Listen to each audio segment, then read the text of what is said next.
हाँ जी, good evening भाई सबको, गुड इवनिंग।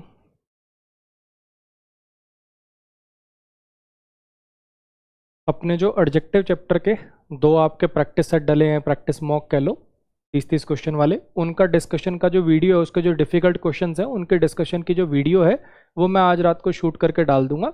रात को 12-1 बजे के आसपास आपको दिखने लग जाएगी, ठीक है। अभी एक्चुअली 3-4 दिन से इसी काम के अंदर बिजी था, सेकंड वाले के अंदर। वीडियो जितनी अपने ऐप पर हुई हैं अभी तक, ठीक है, उनको मैंने एडिट कर दिया है। ऑलमोस्ट सारी वीडियो अब एडजेक्टिव लेक्चर 4 तक की सारी मैं एडिट करके डाल चुका हूँ। उसमें जैसे होता ना, जब नई नई ऐप बनी थी, सर लैपटॉप पे कैसे चलाएं, सर डाउट नंबर कैसे मिलेगा, मान लो कोई लगातार स्पैम कर रहा है, उसकी वजह से उसको मतलब डांट लगाने लग गया मैं, तो बहुत ज़्यादा जो भी ऐसी बात थी या XYZ थी उसको मैंने काट दिया। उससे आप लोगों को भी फ़ायदा होगा कि जब आप रिवाइज करेंगे तो आपका टाइम सेव हो जाएगा ना।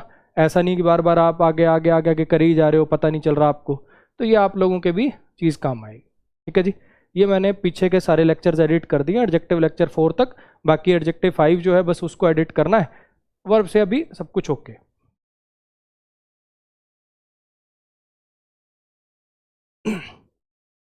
चलो जी, आ जाइए। चैप्टर चल रहा था जी अपना वर्ब। वर्ब को मैंने 3 पार्ट में बांटा था, मेन वर्ब, मॉडल और एडवांस वर्ब, ठीक है। मेन वर्ब के पोर्शन को अपन कंटिन्यू कर रहे हैं, जिसके अंदर पिछली क्लास के अंदर अपन ने कंफ्यूजिंग वर्ब्स देखा था, अगर आपको याद हो तो। कंफ्यूजिंग वर्ब्स के अंदर अपन ने क्या क्या पढ़ा था, फॉल, फेल, है ना, राइज, रेज, लाई, ले, अपन ने ये सारी चीज़ें पढ़ी थी कंफ्यूजिंग वर्ब के अंदर। अब अपन उसी चीज़ को आगे कंटिन्यू कर रहे हैं, मतलब, ठीक है। कंफ्यूजिंग वर्ब्स तो खत्म हो गई। अब आगे देखिए, ये जो वर्ब होती हैं इनकी V1 V2 V3 सेम होती है। आपने सुना होगा cut cut cut, put put put, है ना। अगर कटेड लिख दूं तो गलत हो जाएगा, पुटेड लिख दूं तो गलत हो जाएगा, है ना। अब होता क्या है, कट कट कट तो सबने सुन रखा है, पुट पुट पुट तो सबने सुन रखा है, ये वाली बाकी वाली सुन नहीं रखी होती। बोलने सुनने में, अब जैसे मान लो ब्रॉडकास्ट है, ब्रॉडकास्ट, ब्रॉडकास्टेड, ब्रॉडकास्टेड, सुनने में कितना अच्छा लग रहा है ना, इसीलिए इस पे एरर आता है। क्लियर हो गया जी। हाँ जी, एक बार इसको देखिए जरा, एक बार इसको देखिए। वैसे तो ये वर्ब याद ही करनी है, लेकिन फिर भी आपको एक स्टोरी सुना के ये मैं वर्ब याद करा देता हूँ, ठीक है जी। एक लड़का था भाई, ठीक, उसकी शादी हो गई। एक लड़का था, उसकी शादी हो गई।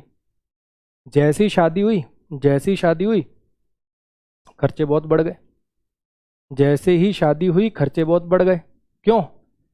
शादी हुई, खर्चे बढ़ गए। अब खर्चे किस लिए बढ़ गए? बीवी आ गई थोड़ी सी, समझ रहे हो, हाई फाई। अब उसको चाहिए लुई विटॉन का बैग। लुई विटॉन का बैग, बैग ही 1.5-2 लाख रुपए का है। अब ये बेचारा, इसकी तनख्वाह में लुई विटॉन के बैग कहाँ से आने थे? लेकिन वो होता ना कि हाँ, हर ख्वाहिश पूरी करेंगे, तो उसके लिए भाई इसने कुछ गलत रास्ते चुन लिए। जैसे कि ये पेपर वेपरों की सेटिंग कराने लगा, ठीक, बैटिंग करने लग गया, क्रिकेट पर सट्टे वट्टे लगाने लग गया, बिडिंग करने लग गया, घोड़ों की रेस पर जुआ हुआ खेलने लग गया। ये सारे इलीगल धंधे करने लग गया इस टाइप के, ठीक है जी। फिर क्या हुआ, ये जो जुआ होता है ना, ये जुआ होता है, इसकी खास आदत होती है, शुरू शुरू में बड़ा जिताता है। शुरू में तो सब बढ़िया चल रहा था, 2-3 करोड़ रुपए कमा लिए, वहाँ मालदीव्स के अंदर कर रहे हैं अपना दोबारा हॉलीडे स्पेंड। लेकिन जब फटका लगता है तो बड़ा लगता है। अब वो होती है ना अर्ज कि कोई नहीं अगली बार जीत जाएंगे, कोई नहीं अगली बार जीत जाएंगे। उस चक्कर में करते करते करते करते करते करते सारी सेविंग उड़ा दी, इवन घर तक अपना गिरवी रख के भी, हाँ ठीक है मेरा घर तेरा हो जाएगा अगर ये जुआ मैं हार गया तो। घर तक नीलाम होने की कगार पे आ गया। फिर वसूली वाले आए, वो आते ना 15 दिन के अंदर पैसे दे दूंगा। 15 दिन में पैसे कहाँ से आने थे? तो इसको जीप में धकेल लिया, इसको जीप में धकेल लिया, इस बंदे को घर से उठाया, जीप में धकेल लिया, 2-4 रैपट लगा, हिट किया इसको, पैसे दे दे, कहता है ही नहीं, दूं कहाँ से। फिर भैया ऐसे नहीं मानेगा तो चक्कू निकाला, थोड़ा सा कट लगाया इसके, फिर भी नहीं मान रहा।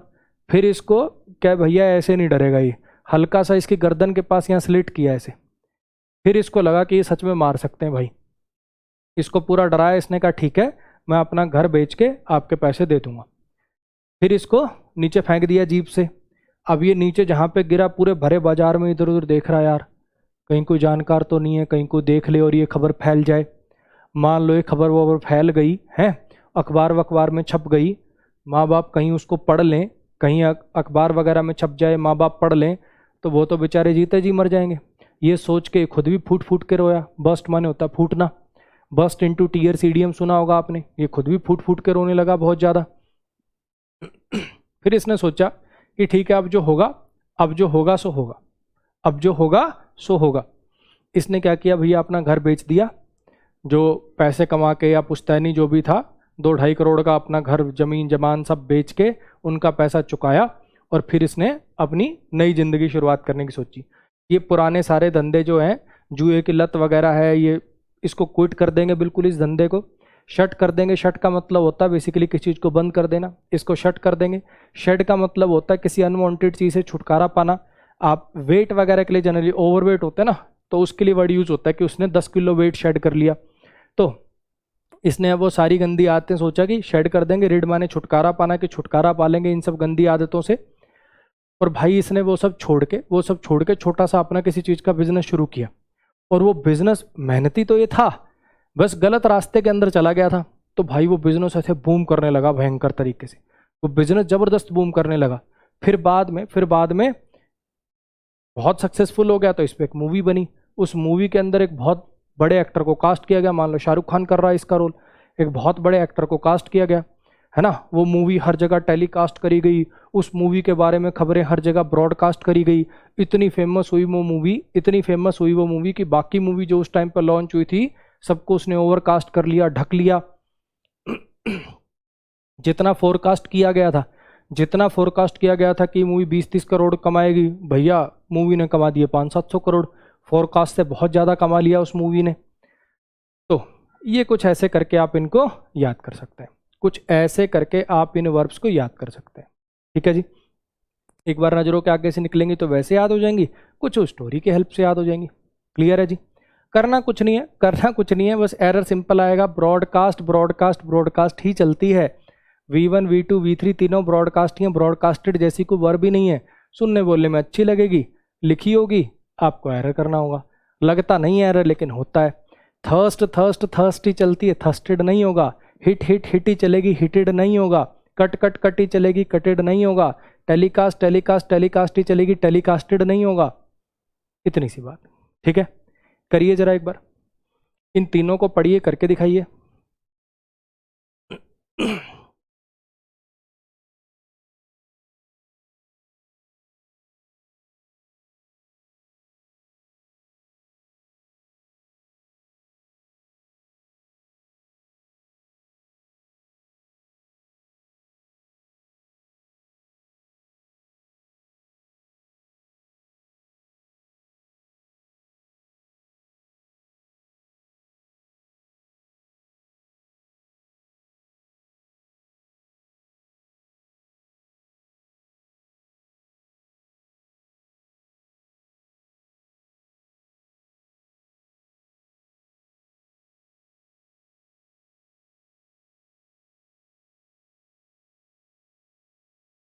इजी है भाई, करो इसको, इसमें अब कुछ मतलब कोई और ग्रामर का रॉकेट साइंस तो है नहीं, बिल्कुल सिंपल सी बात है, करिए इसको।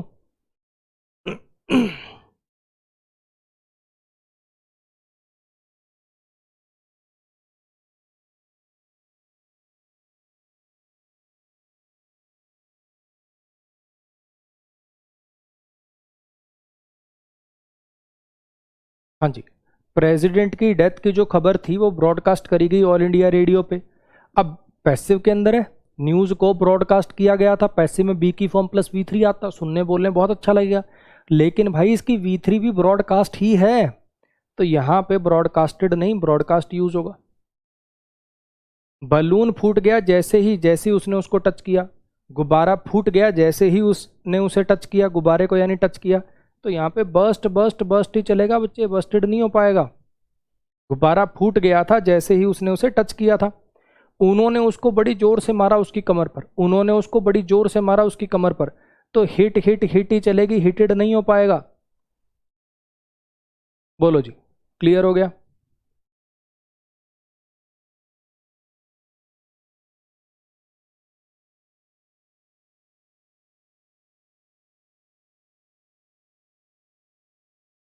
ये चार और हैं, इनको कर दीजिए जरा। ये 4 और हैं, इनको भी कर दो जल्दी से। सेम कॉन्सेप्ट है, बिल्कुल सेम कॉन्सेप्ट।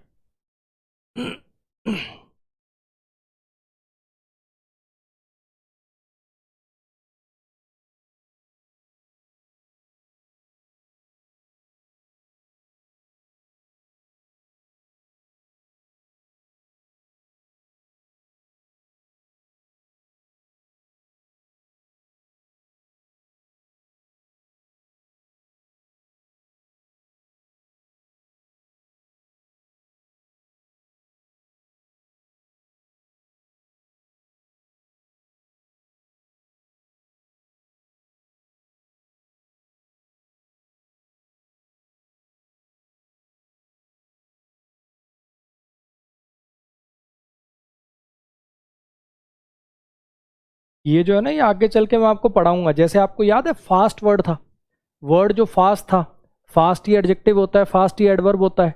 ऐसे ही हार्ड और हार्डली कब यूज करते हैं, हार्ड एडजेक्टिव भी होता है, हार्ड एडवर्ब भी होता है। दे हिट हिम हार्ड, उन्होंने उसको बहुत जोर से मारा, यहाँ ये एडवर्ब है।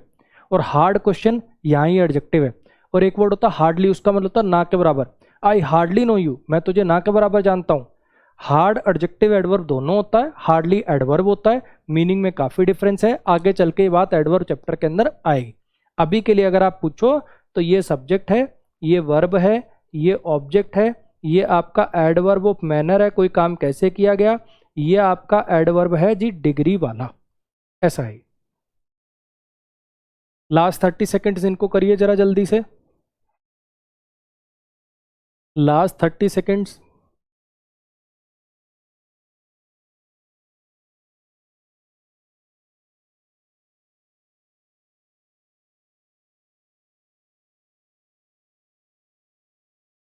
हाँ जी, ये पेन लिखता तो बढ़िया है, ये पेन लिखता बढ़िया है, लेकिन मुझे 100 रुपए का पड़ा था ये पेन लिखता तो बढ़िया है, लेकिन 100 रुपए का पड़ा था ये मुझे।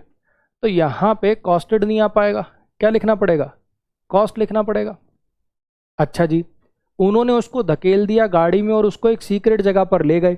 थर्स्ट थर्स्ट थर्स्ट ही चलेगा बच्चे, थर्स्ट थर्स्ट थर्स्ट ही चलेगा। उन्होंने उसके अफेयर की खबर पूरे गांव में फैला दी, उन्होंने उसके अफेयर की खबर पूरे गांव में फैला दी, है ना, कि हमारी जिंदगी में तो सुख है नहीं, तेरी जिंदगी में आने नहीं देंगे।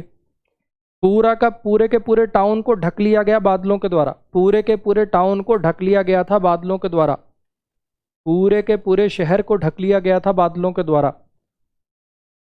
बोलो जी, कुछ बात आई समझ में, आसान सा कॉन्सेप्ट था। अब मेरा एक सवाल है, ठीक है, कुछ बच्चों के मन में डाउट भी हो सकता है, कुछ बच्चों के मन में डाउट भी आ सकता है। जैसे ये मैंने लिखा कॉस्ट, ठीक है, अब V1 V2 V3 तीनों ही कॉस्ट है, V1 V2 V3 तीनों ही कॉस्ट है, हाँ कि ना। जब V1 V2 V3 तीनों ही कॉस्ट हैं तो मान लो जैसे ये सेंटेंस लिखा, यहाँ पे ये सेंटेंस है, इसके अंदर ये जो कॉस्ट लिखा हुआ है, अब मुझे कैसे पता चलेगा ये V1 है, V2 है, V3 है, कैसे जानेंगे। सोचो, थोड़ा दिमाग लगाओ एक बार, कि जैसे जनरली वर्ब में क्या होता है, V1 V2, मान लो सिंग सैंग संग है, ठीक है, सिंग सैंग संग, तो सिंग पहली फॉर्म होगी, सैंग दूसरी फॉर्म होगी, संग तीसरी फॉर्म होगी, हाँ क्या ना। तो अगर V1 V2 V3 सेम हो जाएगी तो कैसे चेक कर पाओगे V1 है, V2 है, V3 है, बताओ।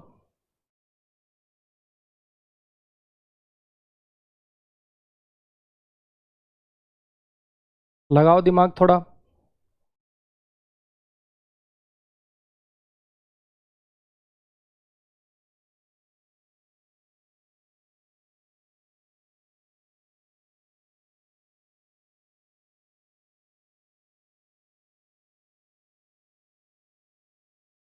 हाँ जी, पर ये जो वर्ब्स होती है ना, जैसे मैंने यहाँ पे एटसेट्रा लगा के छोड़ दिया, है ना, तो काफी बच्चों के दिमाग में आगा सर ऐसी और भी हो सकती है, पेपर में कोई और आ गई तो हम क्या करेंगे। टेंशन मत लो, पेपर में इन्हीं में से आएगी, अगर इस कॉन्सेप्ट पे सवाल आएगा तो पेपर में इन्हीं में से आएगी, आपको लोड लेने की जरूरत नहीं है। जिन पर एग्जाम्स के अंदर एरर्स देखे गए हैं या आने की प्रोबेबिलिटी है, वो सब यहाँ पे लिख दी जाती है, ठीक। चलिए, अब यहाँ पे आपको पता है कि V3 में तो सोचना ही नहीं है, V3 में तो सोचना ही नहीं पड़ता, उससे पहले एक हैव की फॉर्म हेल्पिंग वर्ब के रूप में आएगी। हैव की जो फॉर्म्स होती हैं वो हेल्पिंग वर्ब के रूप में आपको नजर आएंगी। V3 वाले केस के अंदर तो आपको सोचना ही नहीं पड़ेगा, क्योंकि उसके अंदर हैव फॉर्म को हेल्पिंग वर्ब के रूप में यूज में लिया जाएगा। हैज, हैव, हैड, ये सब कोई ना कोई हेल्पिंग वर्ब का काम उसके साथ आपको करती हुई नजर आएंगी, तो उससे आपको पता चल जाएगा कि ये V3 आके ना। अगर मैं लिखूं इट हैज़ कॉस्ट मी ₹10,000, तो ये मुझे 10,000 रुपये की पड़ी। मेरी बात आ रही है समझ में? तीसरी फॉर्म के केस में तो कोई दिमाग लगाने की जरूरत ही नहीं। अब बची पहली और दूसरी फॉर्म, है ना। एक तो छोटा सा हिंट, अगर सब्जेक्ट सिंगुलर है फिर तो दुनिया आसान है। सब्जेक्ट सिंगुलर है फिर तो हमारी जिंदगी बहुत आसान है। जैसे यहाँ पे इट लिखा हुआ है, इट लिखा हुआ है, अगर ये सिंगुलर, अगर इसमें इट है तो अगर ये V1 है तो इसमें ऐसा आएगा, हाँ क्या ना। इट कॉस्ट्स लिखा होता अगर ये V1 होती, तो अगर ये V1 होती ना तो कॉस्ट्स लिखा होता, हाँ कि ना। ऐसे ही मान लो ही लिखा होता ना, यहाँ पे ही लिखा होता और ये V1 होती, अगर ये V1 होती तो स्प्रेड्स लिखा होता, हाँ कि ना। दिक्कत तब आएगी जब सब्जेक्ट प्लूरल हो जाए, अब ये दे है तो V1 भी स्प्रेड होगा और V2 भी स्प्रेड होगा। दे है तो V1 भी स्प्रेड होगा और V2 भी स्प्रेड होगा, है ना। फिर कैसे जानेंगे कि V1 है कि V2 है? फिर भी इतना कोई मुश्किल काम नहीं है। एक छोटा सा बेसिक सी बात है कि V1 जो होता है जनरली हैबिचुअल एक्शन को रिप्रेजेंट करता है। जब मैं आपको 10 चैप्टर में पढ़ाऊंगा अभी, तो V1 बेसिकली क्या क्या करता है हैबिचुअल एक्शन के लिए, या जो कहावतें होती हैं प्रोवर्ब वगैरह उनके लिए, या साइंटिफिक फैक्ट्स के लिए, उनके लिए यूज होता है, ठीक है। अब ना तो ये कोई कहावत है ना ये कोई साइंटिफिक फैक्ट है, तो अगर इसमें V1 लगाओगे तो ये हैबिचुअल एक्शन को रिप्रेजेंट करेगा। अब तुम खुद सोच के देखो क्या ये कोई हैबिचुअल एक्शन हो सकता है? यहाँ पे दे लिखा हुआ है, ये स्प्रेड V1 भी हो तो भी स्प्रेड लिखना पड़ेगा, V2 भी हो तो भी स्प्रेड ही लिखना पड़ेगा, स्पेलिंग सेम ही रहेगी। लेकिन खुद अपनी कॉमन सेंस से सोचिए कि ये V1 है कि V2 है। सोचो जरा। किसी पर्टिकुलर बंदे के अफेयर की खबर फैला दी, किसी पर्टिकुलर गांव में, क्या ये हैबिचुअल एक्शन हो सकता है? क्या रोज ही उसका अफेयर हो रहा है, रोज ही खबर ऐसा कैसे पॉसिबल हो पाएगा?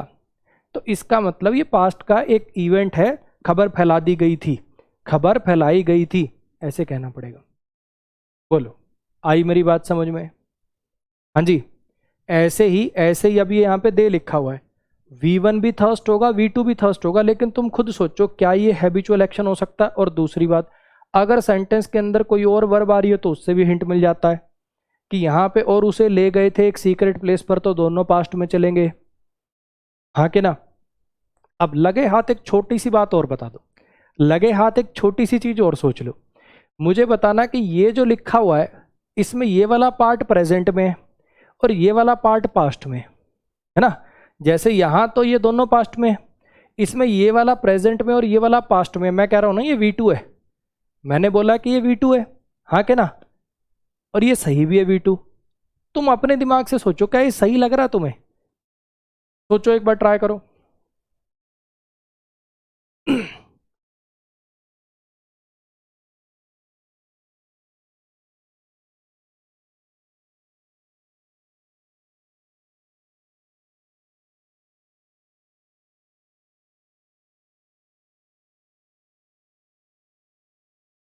चलो, ये V2 ही है बच्चे, क्योंकि अगर आप इसको V1 मान लोगे ना, अगर आप इसको V1 मान के कॉस्ट कर भी दो तो सेंटेंस का मीनिंग पता क्या हो जाएगा? ये पेन लिखता अच्छा है लेकिन ये मुझे 100 रुपए का पड़ता है। ये पेन लिखता अच्छा है लेकिन ये मुझे 100 रुपए का पड़ता है। क्या रोज पेन खरीदना पड़ता है हमें? सोचो, क्या हमें रोज नया पेन खरीदना पड़ता है? मान लो कि ये पता कब कब सिनेरियो पॉसिबल है। मान लो कोई ऐसा पेन है जो भैया बहुत गजब की राइटिंग देता है, लेकिन वो रोज खत्म हो जाता है। तो 100 रुपए का रोज एक पेन खरीद के लेके आता है एक बंदा, रोज लिखता, गजब की राइटिंग आती है, लेकिन रोज वो 100 रुपए का पेन खत्म हो जाता है और उसको नया लाना पड़ता है। तब ये V1 लिख के यहाँ कॉस्ट कर सकते थे, है ना। लेकिन पहली बात तो ये चीज पॉसिबल नहीं है, ठीक है। मुझे लगता है कहीं का राष्ट्रपति भी रोज नया पेन नहीं यूज करता होगा। समझ आई मेरी बात? तो पहली बात तो ये चीज पॉसिबल नहीं है। और दूसरी बात, ये जो कॉस्टेड पहले लिखा हुआ था, मैं मानता हूं उसने ग्रामर गलत कर रखी थी, लेकिन कॉस्टेड अपने आप में आपको बता रहा था कि नहीं कि यहाँ पे पास्ट आएगा? कॉस्टेड अपने आप में आपको बता रहा था ना कि यहाँ पे पास्ट आएगा, हाँ कि ना? तो उससे भी हमें पता चल रहा है कि हमें प्रेजेंट की, हमें ग्रामर ही तो ठीक करनी है, हमें ग्रामर ठीक करनी है ना, टेंस थोड़ी बदलना है जबरदस्ती का। तो अगर यहाँ पास्ट से मीनिंग ठीक निकल रहा है, पहले भी पास्ट दिया हुआ था तो बाद में पास्ट लगाएंगे। क्लियर हो गया जी? अब मुझे लगता है कि आपका ये भी डाउट क्लियर हो गया होगा कि अगर तीनों वर्ब की फॉर्म सेम भी हैं तो कैसे पहचाना जाता है। सिंपल सा फंडा है, V3 के केस में आगे हैव हैज हैव हैड ये हेल्पिंग वर्ब नजर आएंगी, V1 और V2 के केस में मीनिंग से पता चल जाता है। ये जनरली हैबिचुअल एक्शन के लिए आता है, ये कोई पास्ट के सिंगल पॉइंट एक्शन के लिए आता है। तो सेंटेंस के मीनिंग से पता चल जाता है कि V1 है कि V2 है। ठीक है, चलो जी, एक बार ये तीन सेंटेंसेस हैं, ये तीन सेंटेंसेस, अभी मैं कॉन्सेप्ट भी नहीं बता रहा आपको कि इसमें क्या कॉन्सेप्ट यूज हुआ है ना, लेकिन ऑब्वियसली वर्ब चैप्टर पढ़ा रहा हूं तो वर्ब से रिलेटेड होगा। एक बार ट्राई करके बताना इसमें क्या एरर है, अपने आप से ट्राई करना।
हाँ जी, समझ आया? इसका मतलब ये कि हवा ने उसकी टोपी 2 मीटर दूर उड़ा दी जब वो ड्राइव कर रही थी। जब वो ड्राइव कर रही थी, अब ड्राइव तो स्कूटी भी करी जा सकती है, और वैसे हो सकता है गाड़ी वो वाली हो, ओपन रूफ वाली, है ना, मिनी कूपर टाइप। तो हवा ने उसकी टोपी 2 मीटर दूर उड़ा दी जब वो ड्राइव कर रही थी। ठीक है जी। बुचर ने उस कसाई ने उस छोटे से मेमने को, उस कसाई ने उस छोटे से मेमने को मर्सीलेसली मार दिया, मतलब बिना दया के। ये लिटल यहाँ पे वो वाला मत कर देना सर, ये लैम मेमना ये तो काउंटेबल होंगे ना, मेमना मेमने, लिटल कैसे आ गया? अरे साइज वाला, लिटल बॉय छोटा बच्चा, साइज वाला है ये, क्वांटिटी वाला नहीं है। लिटल लिटल साइज के लिए भी आता है, लिटल क्वांटिटी के लिए भी आता है, ये साइज वाला है, छोटा बच्चा कहने मतलब है। पानी जो है वो बह रहा था ब्रिज के नीचे से शांति से, साइलेंटली बह रहा था पानी, मतलब बह रहा है लेकिन आवाज सुनाई नहीं दे रही। नदी वदी होती है ना, कई बार बड़ा बरसात के टाइम पे बहुत भयंकर आवाज आ रही होती है नदी में से, और कई बार धीरे धीरे धीरे धीरे ऐसे बह रहा, तो साइलेंटली बह रहा है पानी वो ब्रिज के नीचे से, ये कहना है। तो इसमें गलती है वर्ब की फॉर्म की। अब इसमें से आप में से मुझे नहीं पता कि कितने बच्चे सही कर पाएंगे इसको अपने आप। अब देखो, ब्लो की जो फॉर्म चलती है वो चलती है ब्लो ब्ल्यू ब्लोन, ना कि ब्लो ब्लोड ब्लोड। ऐसी स्ले की जो फॉर्म चलती है स्ले स्लीव स्लेन चलती है, ना कि स्ले स्लेड स्लेड। सुनने में देखो कितना अच्छा लग रहा है, स्ले स्लेड स्लेड, हाँ कि ना। फ्लाई की फॉर्म चलती है फ्लाई फ्ली फ्लोन, मतलब उड़ना, और फ्लो फ्लो फ्लोड माने फ्लो, फ्लोड फ्लोड माने बहना। अब ये वाली जो बात है, ये वाली जो बात है, अब ये कोई मतलब ऐसी चीज तो है नहीं कि मैं इसमें ग्रामर का आपको कोई लॉजिक बता दूं कि सिंग की फॉर्म सिंग सैंग संग ही क्यों चलती है, सिंग सिंगड सिंगड क्यों नहीं चलती। इसका कोई ग्रामर का लॉजिक तो है नहीं। हालांकि ग्रामेरियंस को अब थोड़ी सी अकल लग गई है, ग्रामेरियंस को थोड़ी सी अकल लग गई है। ठीक है, पहले जैसे कुछ भी वर्ब बना देते थे ना, किसी का सिंग सैंग संग बना दिया, रिंग रैंग रंग बना दिया, प्ले प्लेड प्लेड बना दी, किसी की कैसी बना दी, किसी की कैसी बना दी। अब थोड़ी सी उनको अकल लग गई है। अब जितनी अंग्रेजी में नई वर्ब इजाद होंगी वो ईडी से बनाई जाएंगी। ये मतलब आप नोटिस करो, कोई भी नई भी चीज का आविष्कार हुआ है ना, जो ग्रामर के बाद आविष्कार हुए हैं, सब में देखो ईडी लगेगा। जैसे fax machine, fax, faxed, faxed, email, mail, mailed, mailed, phone, telephone, telephone, telephoned, telephoned, call, called, called. हाँ कि ना। अब जितनी भी नई चीजें जो हो रही हैं, जो पहले नहीं हुआ करती थी, कोई नई इजाद जितनी वर्ब होंगी सब ईडी वाली होंगी, ताकि आगे वाले कम से कम उनकी जिंदगी आसान रहे। लेकिन अब जो पहले बन गई सो बन गई, वो तो हमें याद करनी पड़ेंगी, और कोई चारा नहीं है। और ये वर्ब हर किसी के लिए अलग हो सकती हैं। हो सकता है कोई ऐसा बच्चा हो जिसको ब्लो वाली आती हो, ये ना आती हो सकता है कोई ऐसा हो जिसको ये आती हो, ये ना आती हो। तो वो मैं तो नहीं जानता ना किसको कौन सी आती है कौन सी नहीं आती है। तो इसके लिए मैं आपको क्या कर रहा हूं, एक वर्ब की लिस्ट दे रहा हूं।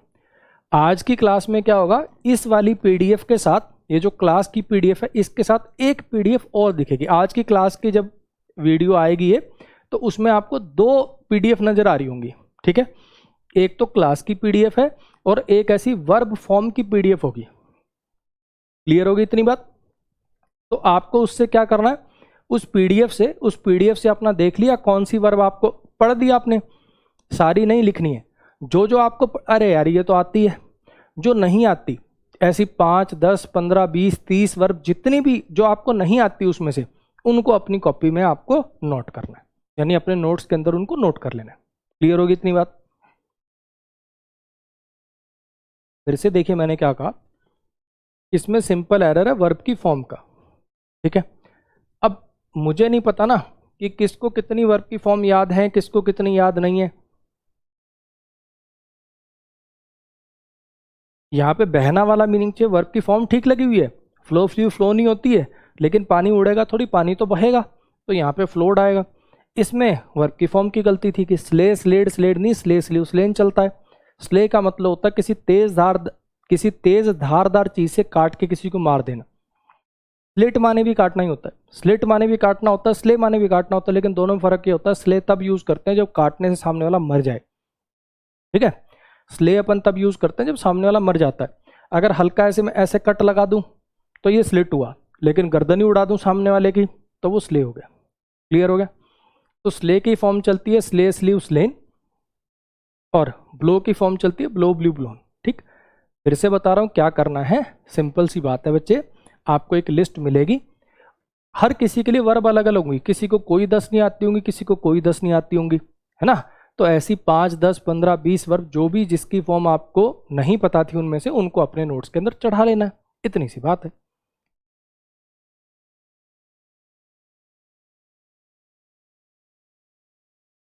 चलो जी, अब आगे जो कॉन्सेप्ट मुझे पढ़ाना है उसके लिए आपकी याददाश्त ताजा करवा रहा हूँ। जो आगे मुझे कॉन्सेप्ट पढ़ाना है उसके लिए मैं आपकी थोड़ी सी याददाश्त ताजा करवा रहा हूँ। एक काम करिए, इन दोनों सेंटेंसेस को ब्रेक करके दिखाइए एक बार। 2 मिनट है आपके पास, इन दोनों सेंटेंसेस को तोड़ के दिखाइए जरा एक बार।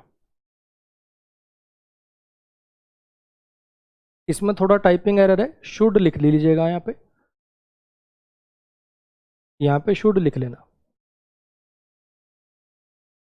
इन दोनों सेंटेंसेस को तोड़ के दिखाओ।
खाली मत बैठो यार,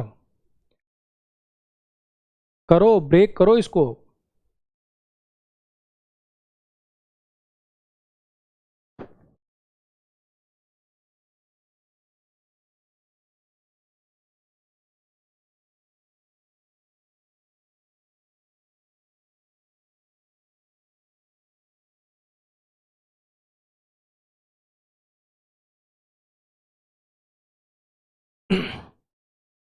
आ जाओ, नोटिस कर लिया होगा क्या पढ़ाना चाह रहा हूं मैं, कुछ याद आया? पास्ट पार्टिसिपल वर्ब की तीसरी फॉर्म मेन वर्ब का भी काम कर देती है, वर्ब की तीसरी फॉर्म मेन वर्ब का भी काम कर देती है, साथ साथ एडजेक्टिव का भी काम कर देती है। मैंने एक लेटर लिखा है पुलिस कमिश्नर को, यहाँ पे रिटर्न क्या है?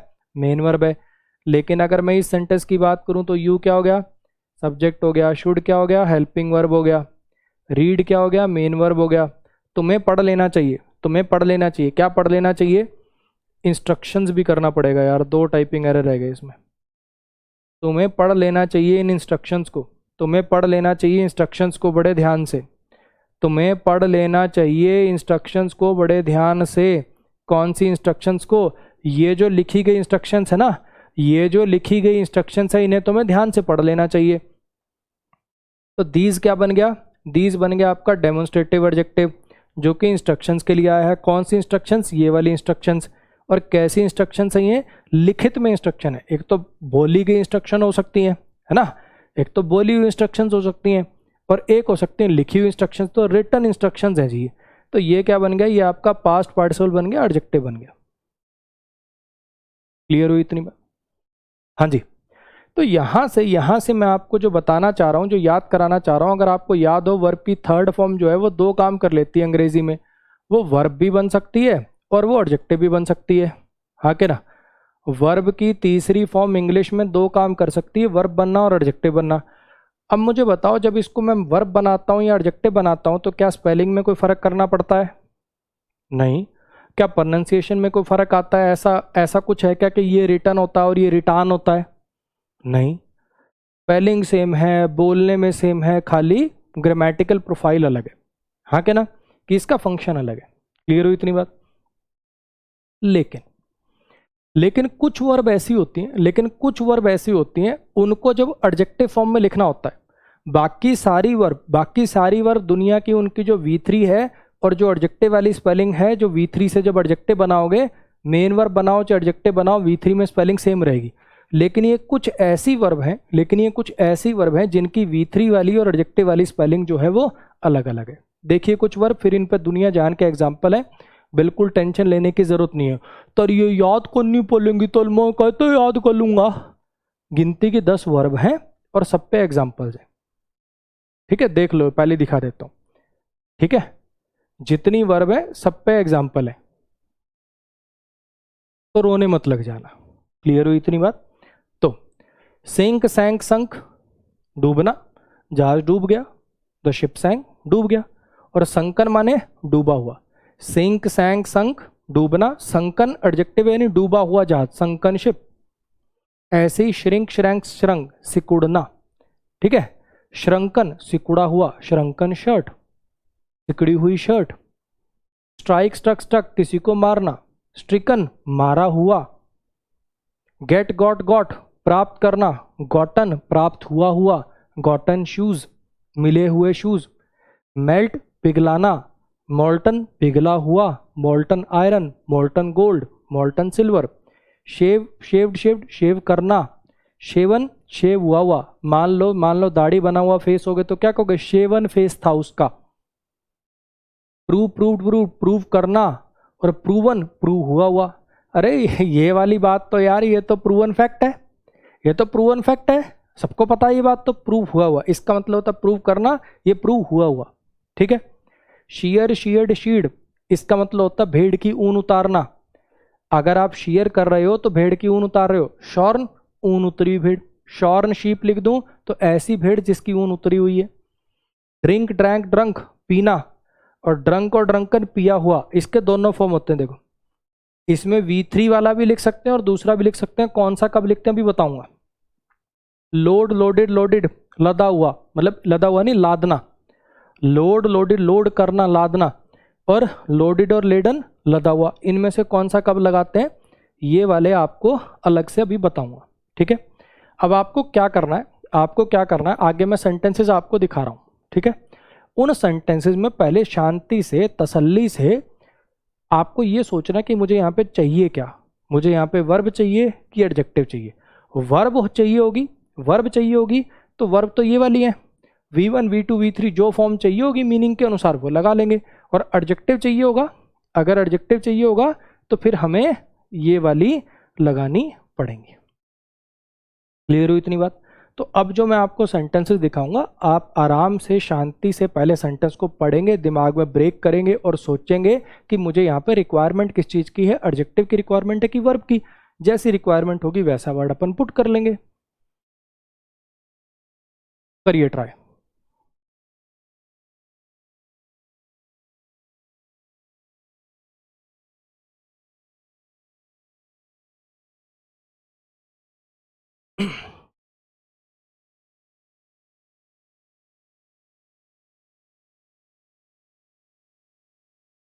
खाली मत बैठना यार, खुद करने का जो मजा है वो अलग ही है भाई। नहीं तो फिर क्लास देखने की जरूरत ही नहीं है। अपना क्लास के लास्ट में पीडीएफ डाउनलोड कर लिया करो, सारे आंसर कॉपी में नोट कर लो। ये टाइम आपका ही दिमाग चलवाने के लिए दिया जा रहा है, करो इसको।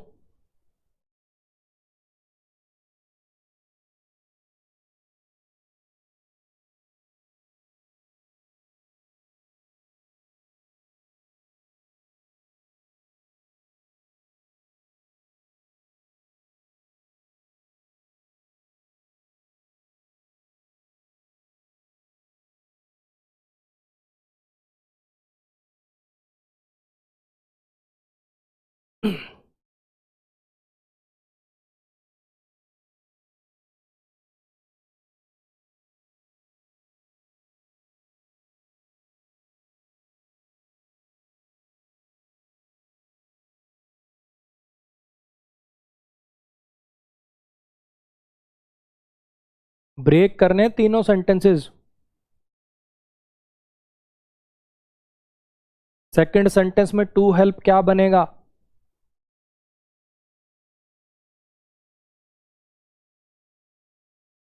थर्ड सेंटेंस में न्यूली क्या बनेगा? एक एक चीज पता होनी चाहिए आपको।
हाँ जी, पढ़ें आगे। They found they found a sunk ship at the bottom of Atlantic ocean. एक छोटी सी चीज मैं यहाँ पे उससे पहले एक और बात करना चाह रहा हूँ। एक छोटी सी चीज आपके साथ और डिस्कस करना चाह रहा हूँ मैं। तो मैं कहाँ डिस्कस करूँ? वो रिलेटेड है इस स्लाइड से। चलो जैसे तैसे यहीं एडजस्ट करता हूँ ना,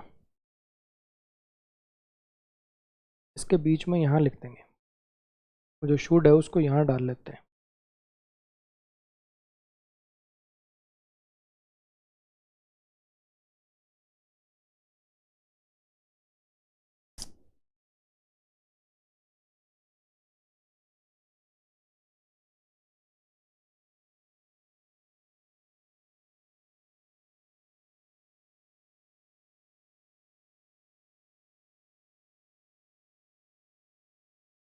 ठीक है, आ जाओ। अब अगर आपको याद हो तो मैंने जब बात बोली थी कि V3 जो होता है ये वर्ब का भी काम कर देता है और एडजेक्टिव का भी काम कर देता है। जब ये एडजेक्टिव का काम करता है तो इसके लिए मैंने वर्ड यूज किया था पास्ट पार्टिसिपल। हाँ के ना? अब जो कुछ बच्चे होते हैं जो अच्छे इंग्लिश मीडियम स्कूल से पढ़े होते हैं, जो आईसीएसई बोर्ड वगैरह से पढ़े होते हैं, उनको ये चीज़ बड़ी कंफ्यूज करेगी। पता क्यों? क्योंकि अपने बाकी स्कूलों में जैसे नॉर्मल हिंदी मीडियम के स्कूल हो गए या सीबीएसई बोर्ड के स्कूल हो गए, वहाँ पे टीचर्स जनरली ऐसे पढ़ाते हैं कि बच्चों वर्ब की ऐसे फॉर्म चलती हैं, V1, V2, V3। कई स्कूलों में जैसे यूपी, बिहार, झारखंड, ओडिशा की साइड इसको V4 बोला जाता है, और बाकी नॉर्थ इंडिया में इसको V1 प्लस में ING बोला जाता है। ठीक है, और जनरली वहीं पे यूपी, बिहार, ओडिशा, झारखंड उस साइड पे इसको V5 बोलते हैं, और ज़्यादातर नॉर्थ इंडिया में इसको V1 सिंगुलर वाली कह देते हैं। ठीक है, ऐसे पढ़ाते हैं जनरली। ठीक है, पर आईसीएसई बोर्ड वगैरह वो पढ़ते हैं बिल्कुल प्योर वाली ब्रिटिश इंग्लिश वाले जो है वो ये V1, V2, V3 यूज़ नहीं करते। ब्रिटिश वाले V1, V2, V3 यूज़ नहीं करते। वो क्या लिखते हैं? वो कहते हैं कि इसको बोलते हैं प्रेजेंट फॉर्म, इसको बोलते हैं प्रेजेंट फॉर्म, इसको बोलते हैं पास्ट फॉर्म, इसको बोलते हैं पास्ट पार्टिसिपल फॉर्म, इसको बोलते हैं प्रेजेंट पार्टिसिपल फॉर्म, और इसको फिर से वही प्रेजेंट फॉर्म। तो अगर यही कॉन्सेप्ट कोई अंग्रेज बंदा पढ़ाएगा, अगर यही कॉन्सेप्ट ब्रिटेन में पढ़ाया जाए, अंग्रेज अगर इसी कॉन्सेप्ट को डिस्कस करेंगे, वो पता कैसे पढ़ेंगे? वो V3 वर्ड यूज नहीं करेंगे। वो पता क्या लिखेंगे? वो लिखेंगे पास्ट पार्टिसिपल इंग्लिश ग्रामर में दो काम करता है, वर्ब बनना और एडजेक्टिव बनना। मेरी बात आई समझ में? वो क्या बोलेंगे? पास्ट पार्टिसिपल इंग्लिश में दो काम करता है, वर्ब बनना और एडजेक्टिव बनना। तो सर फिर आपने ऐसे क्यों पढ़ाया? मैंने इसलिए ऐसे पढ़ाया भाई, क्योंकि हमारे स्कूलों में जो क्लास देख रहे हैं उसमें 99% बच्चे ने ऐसे V1, V2, V3 करके ही पढ़ रखा है। V1, V2, V3 करके ही पढ़ रखा है। तो अगर मैं कहता कि वर्ब की पास्ट पार्टिसिपल फॉर्म ये दो काम कर लेती है, बच्चा कहता सर कौन सी पास्ट पार्टिसिपल फॉर्म, ये क्या होती है? इसलिए मुझे ऐसे पढ़ाना पड़ा। तो अपने इंडिया में ज़्यादातर इसको ऐसे करके पढ़ाया जाता है कि V3 जो है ये वर्ब भी बन जाती है और एडजेक्टिव बन जाती है। हम पास्ट पार्टिसिपल शब्द तब यूज करते हैं जब ये एडजेक्टिव का काम करे। मेरी कुछ बात आई समझ? एक बार दोबारा बोलता हूँ सारी बात। हमने क्या पढ़ा? हमने पढ़ा कि V3 दो काम करती है, एडजेक्टिव बनना और अपना वर्ब बनना और एडजेक्टिव बनना। जब ये एडजेक्टिव बने तब पास्ट पार्टिसिपल कहते हैं। हम पास्ट पार्टिसिपल शब्द का यूज तब करते हैं जब ये एडजेक्टिव बने, वर्ब बने तो नहीं करते हम, है ना? यही बात है। लेकिन अंग्रेज जो हैं वो V1, V2, V3 वो तो यूज ही नहीं करते। आप डिक्शनरी खोल के देखते हो, मान लो ऑक्सफोर्ड खोलोगे या लॉन्गमैन खोलोगे, कैम्ब्रिज खोलोगे, उसमें कहीं V1, V2, V3 कहीं लिखा ही नहीं होता। उसमें लिखा होता present form this, past form this, past participle form this, और प्रेजेंट पार्टिसिपल फॉर्म दिस। हाँ कि ना? तो वहां पे जरा समझने की कोशिश करो। ये जो V3 है ना, जिसको हम V3 कहते हैं, अंग्रेज उसको पास्ट पार्टिसिपल कहते हैं। तो उनके तरीके से अगर मैं उनके तरीके से पढ़ाऊं तो पास्ट पार्टिसिपल फॉर्म इंग्लिश में दो काम करती है, वर्ब बनना और एडजेक्टिव बनना। सिंपल, क्लियर हुआ? अब मुझे क्यों ऐसे पढ़ाना पड़ा? क्योंकि सारे स्कूलों में यही पढ़ाया जाता, तो मेरे पास और कोई ऑप्शन नहीं है। तो अगर कोई आईसीएसई बोर्ड से पढ़ा हुआ या प्योर इंग्लिश मीडियम स्कूल से पढ़ा हुआ बच्चा जो सुन रहा है, वो क्या करेगा? वो डिक्शनरी में टाइप करेगा। मान लो मैंने गिवन लिख दिया, गिव जो है, मान लो जैसे ये इसी एग्जाम्पल को ले लो, राइट वर्ब को उसने डिक्शनरी में टाइप किया, लेट से उसने राइट वर्ब को डिक्शनरी में डाला, तो वहां पे लिखा आएगा write present form, wrote past form, written past participle form, writing present participle form. अब उस सेंटेंस के अंदर मैंने तो रिटन को मेन वर्ब लिख रखा है, लिख रखा है यहाँ पे, और यहाँ मैंने पास्ट पार्टिसिपल लिख रखा है। अब वो कहेगा सर रिटन जो है डिक्शनरी में तो हमेशा पास्ट पार्टिसिपल दिया हो, तो सर रिटन का भी मेन वर्ब नहीं बनता क्या डिक्शनरी के अनुसार? वो कंफ्यूज होगा, है ना? तो भाई मजबूरी है हमारी भी, सारे स्कूलों में ये पढ़ाया जाता है तो हमें ऐसे एडजस्ट करना पड़ता है।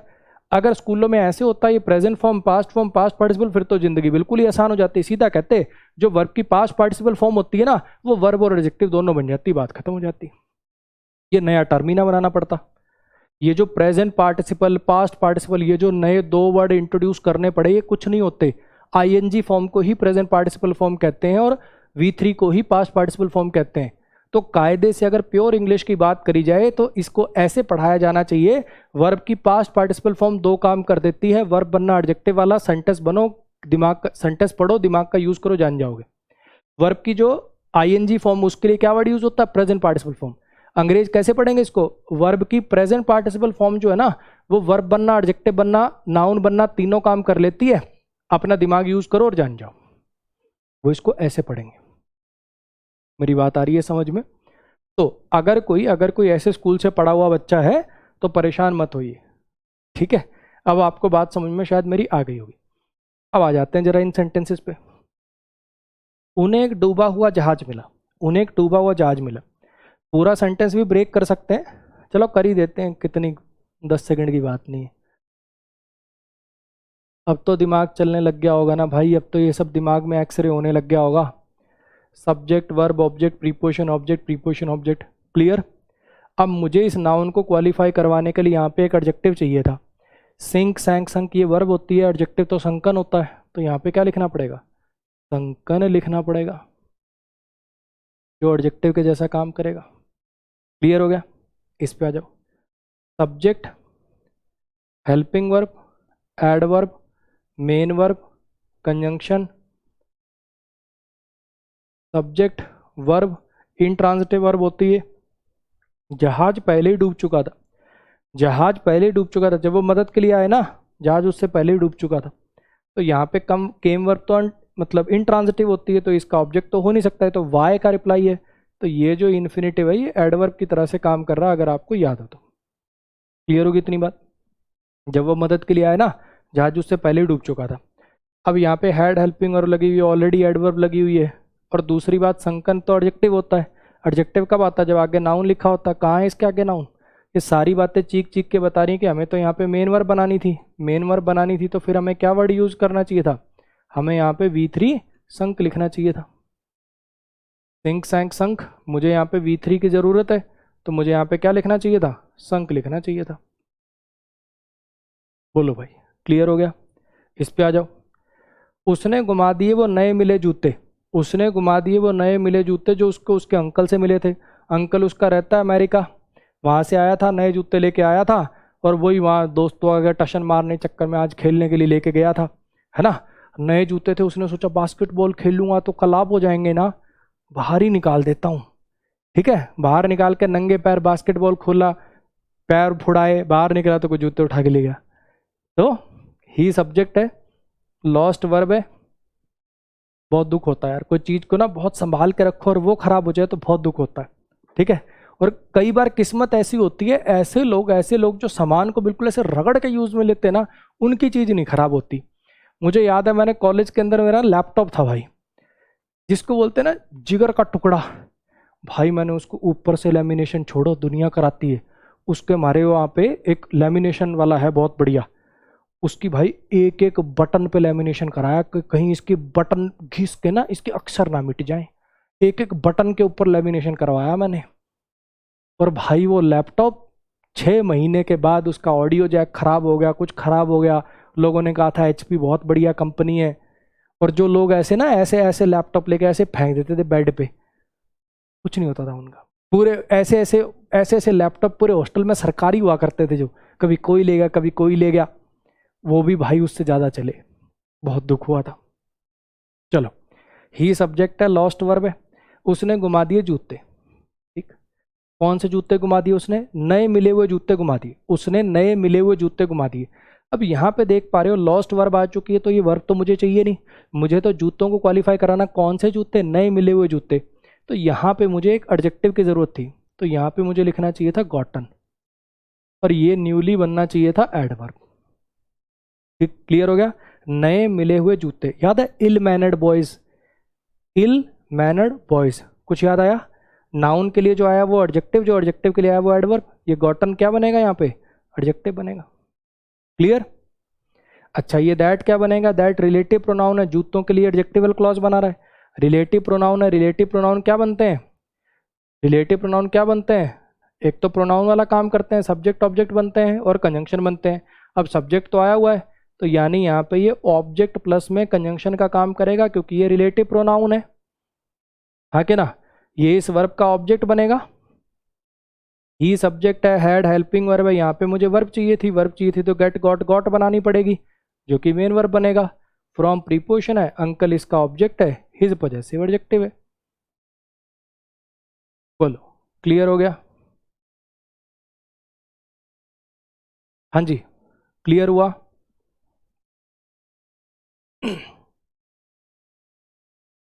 आसान है। एक काम करो, बिल्कुल डिट्टो सेम कॉन्सेप्ट है, डिट्टो सेम कॉन्सेप्ट। ये चार और रगड़ दो इनको।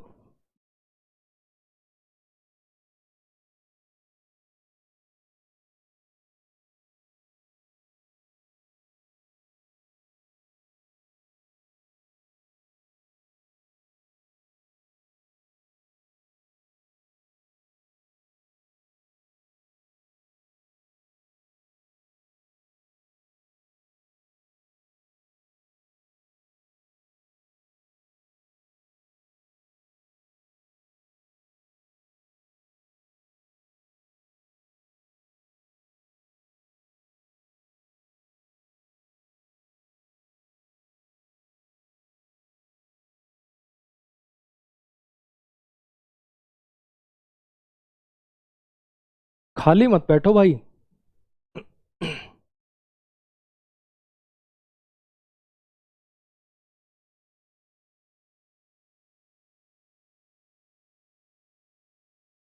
और एक चीज आप और नोटिस कर रहे होगे, अब वो जो आंसर वाली स्लाइड होती है ना, ऐसे पूरा ऐसे एक्सप्लेन कर रखा होता है, वो सब नहीं दे रहा हूं अब मैं, जान बूझ के नहीं दे रहा हूं। एक एक चीज को खुद लिखोगे ना बच्चे, तभी वो दिमाग में, मतलब उतना लंबा ग्रंथ, वो तो बुकिश लैंग्वेज है। सीधा लिखो ना, शिप नाउन है, नाउन के लिए एडजेक्टिव चाहिए था, संक वर्ब होती है, संकन एडजेक्टिव है, इसलिए आया। दो तीन की लिख दो, बाकी अंडरस्टूड होता है कि सेम ही कॉन्सेप्ट के अंडर में, तो बाकी सबके लिखने की जरूरत नहीं है, उनका सब आंसर कर दो। पहले दो तीन की लिख लिया करो, जो भी उसके एग्जाम्पल हो। अब जैसे जो पीछे हमने रूल पढ़ा कि इनकी V1 V2 V3 मान लो सेम है, तो अब क्या हर एक के नीचे, नोट्स के अंदर हर एक के नीचे एक्सप्लेनेशन लिखोगे? ब्रॉडकास्टेड नहीं होगा, इसलिए हर एक में थोड़ी लिखोगे। एक में इसमें तो वैसे लिखने की भी जरूरत नहीं है, इनकी V1 V2 V3 सेम है, इसमें तो कोई आंसर के एक्सप्लेनेशन की जरूरत ही नहीं। ठीक है, तो बस मैं हिंट दे रहा हूँ कि आपको ना नोट्स अच्छे बनाना है यार, उसको टाइम पास मत समझना, नोट्स अच्छे बनाना। पेपर से पहले वही आपका साथ देंगे, सारे वीडियोस दोबारा थोड़ी देखोगे, इतना कहाँ टाइम मिलता है यार पेपर के टाइम। अच्छे notes banana.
Last 30 seconds.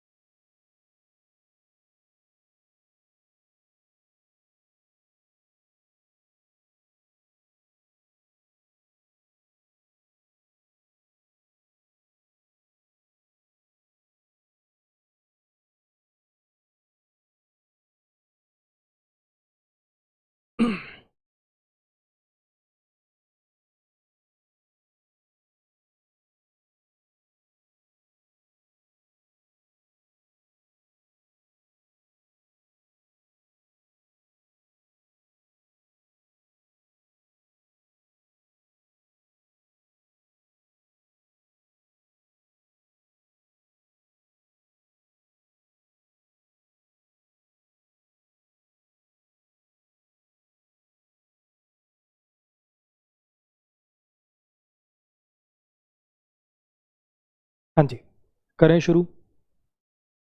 It is an already proved fact, ये पहले से प्रूव हुआ फैक्ट है, ये पहले से प्रूव हुआ फैक्ट है और इसे प्रूव किया था जेसी बसु ने। ठीक है, मान लो आप पीएचडी कर रहे हो, होता ना पीएचडी में कुछ नई आपको थीसिस वगैरह लिख के लेके जानी पड़ती है। आप गए अपने टीचर के पास, देखियो सर मैंने गजब चीज प्रूव कर दी, ये कर दिया वो कर दिया। देखा बे यार, ये तो पहले से प्रूव हुआ फैक्ट है, इसमें तूने नया क्या किया, और इसे प्रूव किया था जेसी बसु ने। ये सेंटेंस का मतलब है। अब इसको जरा देखने की कोशिश करो, यहाँ पे लिखा हुआ it is an already proved fact. पहली बात तो फैक्ट नाउन की विशेषता बतानी है, सेंटेंस पढ़ते ही आपको पता चल गया कि यहाँ कोई एक्शन नहीं हो रहा, कुछ प्रूव किया नहीं जा रहा, ये कह रहा है ये पहले से ही प्रूव हुआ फैक्ट है, वो वाला मीनिंग देना है। आप इसको तोड़ोगे कैसे, आप चाहो तो इसको इंट्रोडक्टरी सब्जेक्ट कह दो, इसको रियल सब्जेक्ट कह दो, या तो उसको सब्जेक्ट, इसको इंट्रोडक्टरी सब्जेक्ट और इसको रियल सब्जेक्ट कह लो, या फिर उसको सब्जेक्ट और इसको सब्जेक्ट कॉम्प्लीमेंट कह लो। दोनों तरीके से तोड़ सकते हो, कोई दिक्कत नहीं। ठीक है, या तो आप इसको इंट्रोडक्टरी सब्जेक्ट कह लो या फिर सब्जेक्ट कह लो। ऐसे इधर इसको फिर क्या लिखना पड़ेगा, अगर उसको इंट्रोडक्टरी सब्जेक्ट कहोगे तो इसको रियल सब्जेक्ट कहना पड़ेगा, और अगर उसको सब्जेक्ट कह दोगे तो उसको सब्जेक्ट कॉम्प्लीमेंट कह लेना। दोनों तरीके चल जाएंगे, कोई दिक्कत नहीं। अब यहाँ पे बात ऐसी, इज क्या बना, लिंकिंग वर्ब बना, क्योंकि यहाँ पे कोई एक्शन नहीं हो रहा, बताया जा रहा है कि ये फैक्ट कैसा फैक्ट है, एक पहले से प्रूव हुआ फैक्ट है। और दूसरा एक हिंट ये भी है, पैसे वैसे मत कर देना, इसको पैसे वैसे मत कर देना। बीच में आर्टिकल कब से आते हैं, हेल्पिंग वर्ब और मेन वर्ब के बीच में कभी आर्टिकल आते हैं क्या? कहीं कोई सर पैसिव नहीं मान सकते क्या सर, इसको हेल्पिंग वर्ब मान लेंगे, प्रूव्ड को मेन वर्ब मान लेंगे, पैसिव मान लेते हैं ना सर इसको।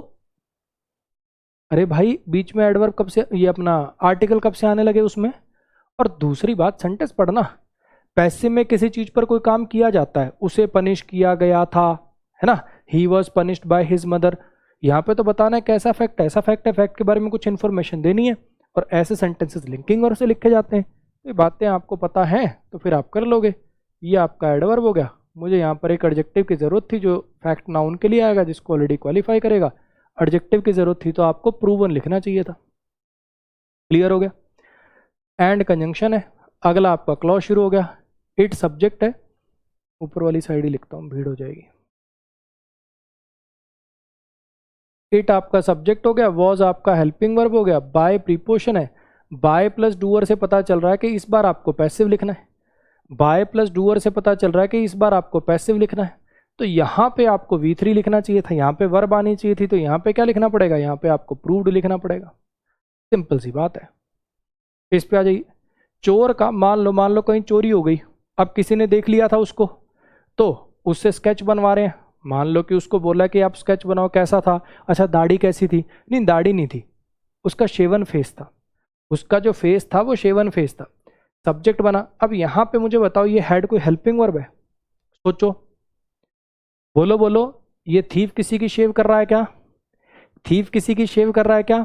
और कभी हेल्पिंग वर्ब और मेन वर्ब के बीच में आर्टिकल आता है क्या? उसका फेस ऐसा था, ये कहना है यहाँ पे, हाँ कि ना। तो हैव की फॉर्म को बस लिंकिंग वर्ब मत बना देना, ये याद रखना। सब्जेक्ट मेन वर्ब ये इसका ऑब्जेक्ट, और यहाँ पे एडजेक्टिव चाहिए था, एडजेक्टिव शेवन ही होता है, तो इसमें कोई गलती नहीं है, यह वाक्य नो एरर है। क्लियर हो गया। वो जो दुखों का मारा व्यक्ति था, उसे और दुख पहुंचाया गया या और ज्यादा मारा गया, किसके द्वारा? बढ़ते हुए दामों के द्वारा। तो यहाँ पे था ग्रीफ स्ट्रिकन मैन, ये मैन की विशेषता बताने के लिए लिखना आपको। दुखों का मारा व्यक्ति, द ग्रीफ स्ट्रिकन मैन, दुखों का मारा व्यक्ति। कुछ आई बात समझ में?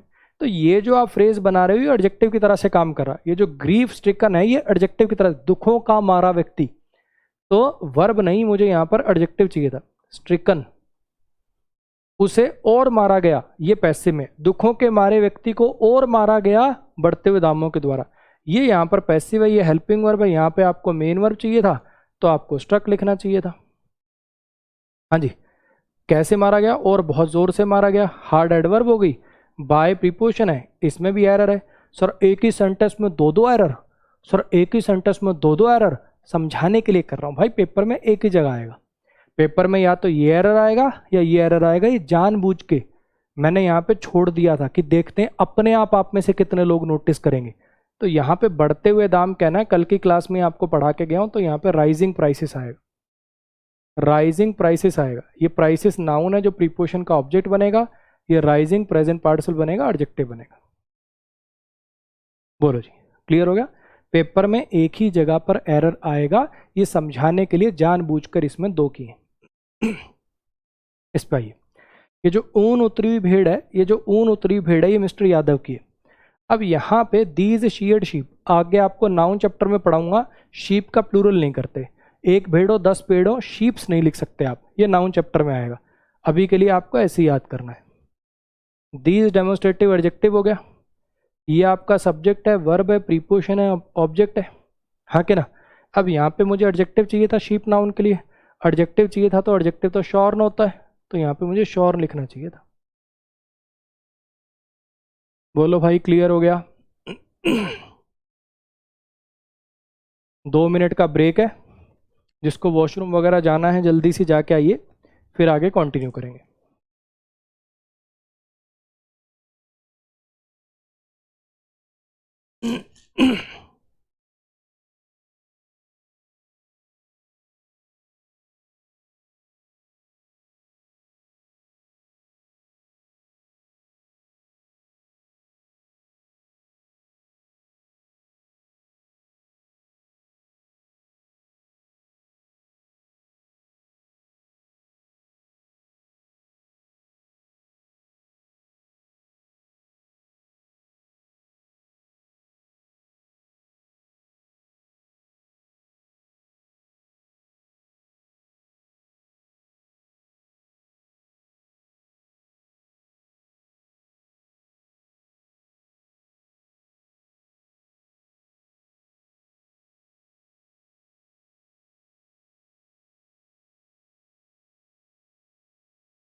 आ जाओ जी, अब इसको करते हैं डिस्कस। हमने देखा कि ड्रिंक की फॉर्म कैसे चलती है, ड्रिंक, ड्रैंक, ड्रंक, हाँ कि ना। अब ड्रंकन भी एडजेक्टिव में लिखा हुआ है और ड्रंक भी लिखा हुआ है, कौन सा कब लगाना है, कैसे चलेगा? देखो, ये जब से सबसे जो लास्ट वाला है, ठीक है, इसमें तो वर्ब चाहिए, इसमें तो वर्ब चाहिए, तो इसमें तो दिमाग लगाना ही नहीं है, इसमें तो ड्रिंक, ड्रैंक, ड्रंक चलेगा। इसमें तो वर्ब की रिक्वायरमेंट है, तो इसमें तो सोचने की जरूरत ही नहीं है। वह 5 बोतल बियर की पी चुका है पिछले 30 मिनट में, वह पिछले 30 मिनट में 5 बोतल पी चुका है बियर की, तो यहाँ पे ही आपका सब्जेक्ट हो जाएगा। हैज़ आपका हेल्पिंग वर्ब हो गया। यहाँ पे आपको मेन वर्ब की रिक्वायरमेंट थी, है ना, यहाँ पे आपको मेन वर्ब की रिक्वायरमेंट थी, तो आपको क्या लिखना पड़ेगा, drink, drank, done, drink, drank, drunk. तो V3 के रूप में आपको क्या लिखना पड़ेगा, ड्रंक लिखना पड़ेगा। उसने क्या पी लिया, 5 bottles of beer, 5 bottles of beer. अब ये जो इसके आगे लिखा हुआ है ना, इसको आप दो तरीके से तोड़ सकते हो, इसको आप दो तरीके से तोड़ सकते हो कि बॉटल्स को इसका ऑब्जेक्ट बना लो, बॉटल्स को इसका ऑब्जेक्ट बना लो और प्रीपोजिशन ऑब्जेक्ट इसको बना दो, वरना आप जैसे वो नहीं होता a lot of, a number of, ये पूरे को एडजेक्टिवल फ्रेज भी कह सकते हो कि क्वांटिटी को दिखाने वाला एडजेक्टिव, और बॉटल का मतलब ड्रिंक का ऑब्जेक्ट बना दूं बियर को, दोनों तरीके से तोड़ लेते हैं, ऐसी कोई दिक्कत वाली बात नहीं। तो 5 क्या हो गया आपका, कार्डिनल हो गया, बॉटल्स क्या हो गया, ऑब्जेक्ट हो गया, और प्रीपोजिशन है और ये इस प्रीपोजिशन का ऑब्जेक्ट है। क्लियर है जी। उसने पी ली है 5 बोतल किस चीज़ की, बियर की। इन प्रीपोजिशन है, मिनट्स इस प्रीपोजिशन का ऑब्जेक्ट है, 30 क्या हो गया आपका, कार्डिनल हो गया, एडजेक्टिव हो गया इसके लिए, पिछले 30 मिनट ये एडवर्ब हो गया। ऐसा हमने पहले भी सेंटेंस किया था, वो याद है, मिस्टर गुप्ता सीख रहे हैं फ्रेंच पिछले 6 महीने से, ये वही वाला डिट्टो कॉन्सेप्ट है।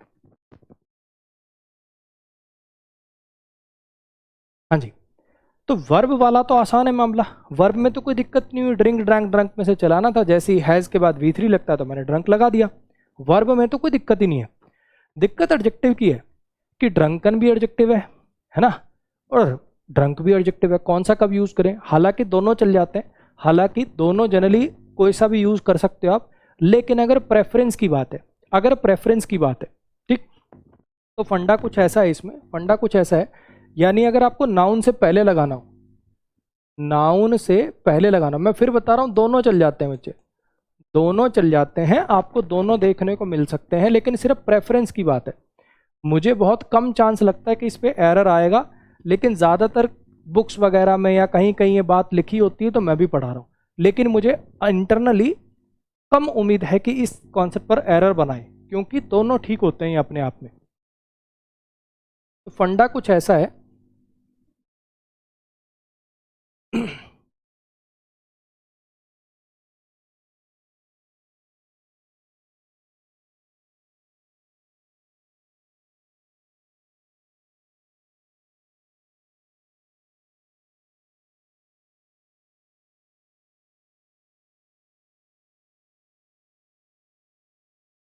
कि नाउन से पहले लगा के लिखना हो, है ना मैं फिर बता रहा हूँ, आप डिक्शनरी वगैरह में टाइप करोगे, कहीं देखोगे तो आपको सिर्फ ड्रंक ड्राइवर मिल जाएगा, मिल जाएगा।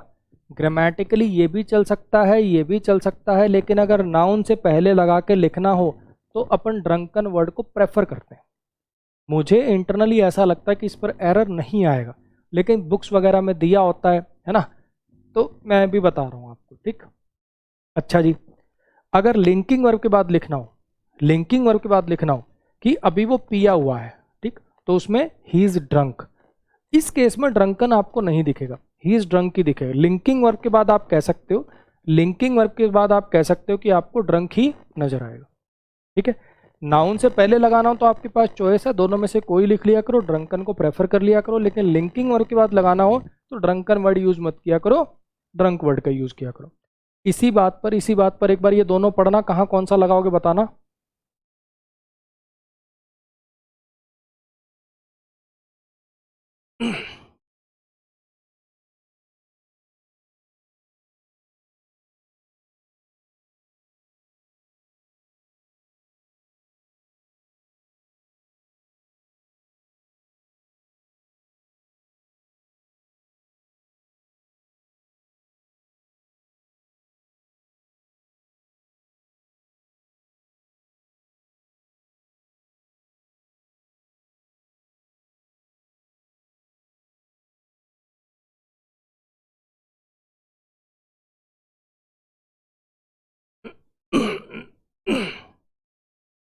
हाँ जी, वो उस पिए हुए आदमी को, वो उस पिए हुए आदमी को ले गए नियर बाय हॉस्पिटल। मैं एक बार फिर बता रहा हूँ बच्चे, मैं एक बार फिर बता रहा हूँ, एरर नहीं आएगा मेरे मेरे हिसाब से, जो मेरी नॉलेज कहती है, जो मेरा एक्सपीरियंस कहता है, ये एरर में नहीं पूछना चाहिए इसको, क्योंकि यहाँ पे ड्रंकन भी ठीक है और ड्रंक भी कोई गलत नहीं है।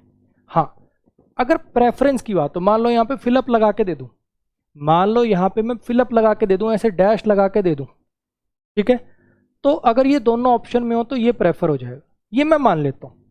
अगर इस पे सवाल बनाना ही पड़े कभी किसी को, तो मुझे लगता है कि अगर ऐसे बनाएगा तो उसकी मेरे मन में इज्जत होगी कि हाँ तेरे को 2 अक्षर आते हैं, ठीक है, कि ड्रंक भी ठीक है, ड्रंकन भी ठीक है, प्रेफर यहाँ पर ड्रंकन होगा, ठीक। लो मैं ब्रैकेट में लिख देता हूँ कि जस्ट प्रेफरेंस की बात है, प्रेफर करने की बात है। ही इज़ वेरी ड्रंक, अभी वो बहुत पिया हुआ है तो उससे बात करने का कोई पॉइंट नहीं बनता, सुबह बात करेंगे, ठीक है। अब यहाँ पे लिंकिंग वर्ब के बाद अगर लिखोगे, इस केस में सोचने की जरूरत नहीं, इसमें ड्रंक किया आएगा, यहाँ पे ये गलत हो जाएगा, ही इज़ वेरी ड्रंकन नहीं, he is very drunk right now, यहाँ पे ड्रंक किया आएगा, इसमें कोई दिक्कत नहीं है। लेकिन अगर नाउन से पहले लगा के यूज मिले ना तो दोनों ठीक होते हैं। उम्मीद करता हूँ बात समझ आ गई होगी। अब इस पे आ जाइए, ठीक है। Loaded versus laden, loaded versus laden थोड़ा जटिल सा कॉन्सेप्ट है ना। मैंने बहुत लोगों को इसमें गोली देते हुए देखा है, कुछ भी बोल देते हैं।